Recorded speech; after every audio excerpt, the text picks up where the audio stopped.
अस्सलाम वालेकुम। तो आज बात चल रही थी अचार की, और अचार का नाम लेते ही ना तो हमें अम्मी के हाथ का बना हुआ वो ख़ास जायकेदार अचार याद आ जाता है। जिसकी खुशबू ना तो हमें सालों बाद भी याद रहती है। और जब मम्मा आम का अचार डालती थी प्लेट में तो उससे पूरा घर महक उठता था। वो प्यार, वो टेस्ट जो सिर्फ माँ के हाथों में है ना, तो वही वाला टेस्ट ये अचार में है। मैंने ये रेसिपी जो है तो मेरी मम्मी से ली है। बहुत स्पेशल रेसिपी है, तो आपने इसे लास्ट तक ज़रूर देखना है। 1 किलो आम के अचार के लिए मैं आपको मसालों की क्वांटिटी बताऊंगी। तो यहाँ पर मैंने ज़्यादा ही कच्चे आम लिए हैं, लेकिन आप जो है तो उसके हिसाब से मसालों की क्वांटिटी बढ़ा या कम कर सकते हैं। जी, जब भी आप आम का अचार बनाए ना तो उसके लिए कैरी का चूज़ करना बहुत ही ज़रूरी है। तो आपने राजापुरी कैरी यूज़ करना, या फिर आप तोतापरी कैरी यूज़ कर सकते हैं, या फिर दशहरी वाली कैरी जो होती है वो यूज़ कर सकते हैं। और उस टाइम पे आपने सख्त वाली और एकदम जो डार्क हरी होती हैं तो वो कैरी आपने लेना है।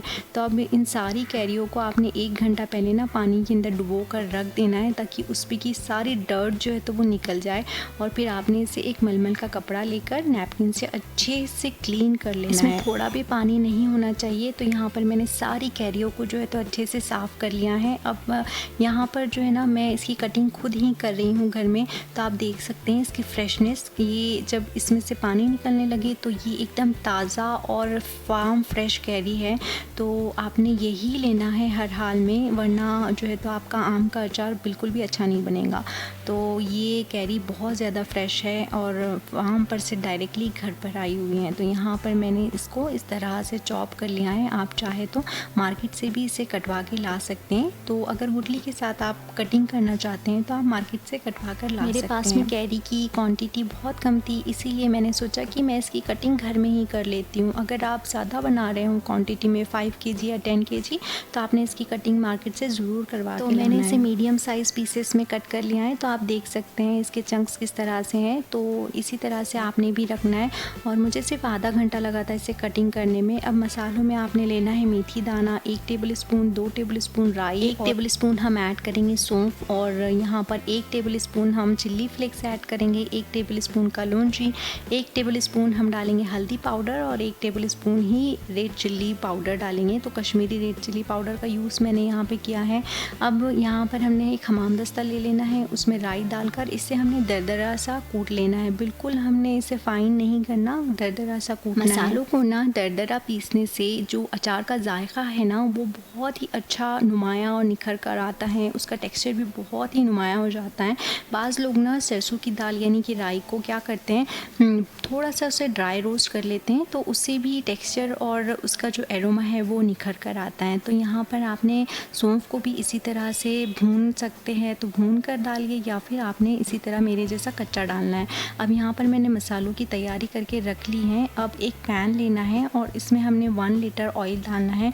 तो यहाँ पर मैंने सादा वेजिटेबल ऑयल का यूज़ किया है, और यूजुअली जो है तो इसमें सरसों का तेल यूज़ किया जाता है। तो इसे आपने अच्छे से गर्म करना है, तब तक गर्म करना है जब तक इसका धुआं ना निकलने लग जाए। धुआं निकलने के बाद में आपने इसे थोड़ी देर तक रिलैक्स करने देना है, यानी कि इसे नॉर्मल टेम्परेचर पर आने देना है। उसके बाद यहाँ पे कुछ लहसुन की कलियाँ, 10 से 20 लहसुन की कलियाँ फ्रेश वाली मैंने इसमें ऐड की है, और 1 टीस्पून जो है तो हींग का डाला है। तो ये ऑयल का जो टेम्परेचर है वो एकदम नॉर्मल हो गया है। तो आप देख सकते हैं कि ये जो है लहसुन वो भी हमारा ब्राउन नहीं हो पा रहा है अच्छे से। तेल में लहसुन को अच्छे से आपने ब्राउन होने के लिए छोड़ देना है। अब यहाँ पे मसालों को हमने मिक्स कर लेना है। तो एक बोल के अंदर हमने सारे हमारे जितने भी ड्राई स्पाइसेस थे तो वो हम इसमें मिक्स कर लेंगे। तो सारे स्पाइसेस को मैंने एक के बाद एक बोल के अंदर ट्रांसफ़र कर दिया है। मेथी, राई, हल्दी, चिली फ्लेक्स, कलौंजी, लाल मिर्ची पाउडर, सौंफ, ये सारी चीज़ों को डालने के बाद में हमने अच्छे से इसे मिक्स कर लेना है।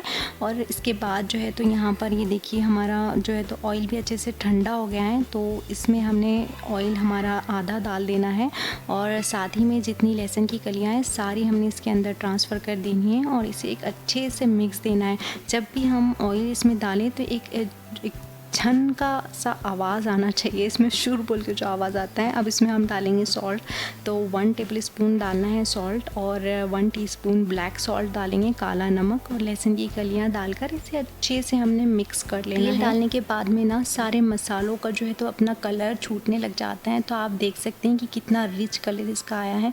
अब यहाँ पर मेरे पास में पिकल मसाला पड़ा हुआ था जो कि मैंने डीमार्ट से लिया था, तो इसमें मैं ट्रांसफ़र कर दूँगी अच्छी तरह से झटक कर। कैरी ली है तो 1 किलो कैरी के हिसाब से मैंने मसाला बताया है, और ये पैकेट का मसाला 1 किलो के हिसाब से, तो 2 कैरी की क्वांटिटी मिक्स हो गई इसमें।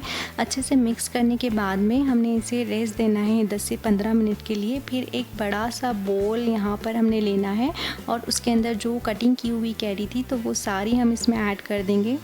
अच्छा जी, ये अब कैरियों के टुकड़ों को ना एक साफ़ कपड़े या फिर न्यूज़पेपर के ऊपर आपने फैला लेना है और इसे धूप में रखना है 4 से 5 घंटों के लिए। तो ये अच्छी तरह से फिर इसे सुखा लीजिए। अगर धूप ना होना तो फिर आप इसे पंखे के नीचे भी सुखा सकते हैं, और इससे आम का जो रंग है ना वो थोड़ा सा बदल जाएगा और ये थोड़े से मुरझा जाएंगे। पूरी तरह से इसका जो पानी है ना तो वो सूख जाना चाहिए। इससे जो है ना तो अचार ख़राब नहीं होगा और कई अरसे तक ये चलेगा। अब हमने इन कैरियों के ऊपर अपना मसाला जो तैयार किया था तो वो डालकर इसे हमने अच्छी तरह से मिक्स कर लेना है, ताकि हर कैरी के टुकड़े पर हमारा मसाला चिपक जाए, कोट हो जाए। इस टाइम पर ना आप इसे टेस्ट करके देख सकते हैं, और इसमें आपने नमक की क्वांटिटी थोड़ी सी ज़्यादा रखनी है, क्योंकि नमक जो है ना तो वो प्रिजर्वेटिव का काम करता है और अचार को ख़राब नहीं होने देता। अब यहाँ पर मैंने अचार को भरने के लिए इस तरह का एक मर्तबान लिया है, या फिर आप कांच की बरनी का भी यूज़ कर सकते हैं। तो इसे अच्छे से धोकर पूरी तरह से सुखा लेना है। बरनी में पानी का एक बूंद भी नहीं होना चाहिए। आप इसे ना धूप में भी सुखा सकते हैं, या फिर आप इसे ओवन में स्टरलाइज़ कर सकते हैं। अब हमने बरनी के नीचे जो है ना एक परत जो है तो वो तेल की ऐड करना है, जिससे अचार हमारा ख़राब नहीं होगा, और इसके बाद में हमने इसके ऊपर में अचार सारा डाल देना है। मर्तबान को अचार से अच्छे से दबा कर भर देना है हमने। जितनी भी चीज़ें आप अचार के लिए यूज़ कर रहे हैं, चमचा, मर्तबान और दीगर चीज़ें, तो ये सारी चीज़ें क्लीन होनी चाहिए और सूखी होनी चाहिए, बस इस बात का आपने ख्याल रखना है। अब इसके ऊपर जो है ना हमने सारा अपना तेल जो है तो वो डाल देना है। इसे मैंने थोड़ा सा और गर्म कर लिया था, तो इस तरह से ये गुनगुना गर्म होना चाहिए। अब इसे पूरी तरह से ठंडा होने के बाद में आपने इस पर मलमल का कपड़ा लगाकर अगले 7 से 10 दिन तक इसे रोज़ धूप में रखना है, और हर सुबह और शाम में इसे चमचे की मदद से चलाकर मिला लेना है। 10 से 15 दिन बाद ना आपका टेस्टी आम का अचार बनकर बिल्कुल तैयार हो जाएगा।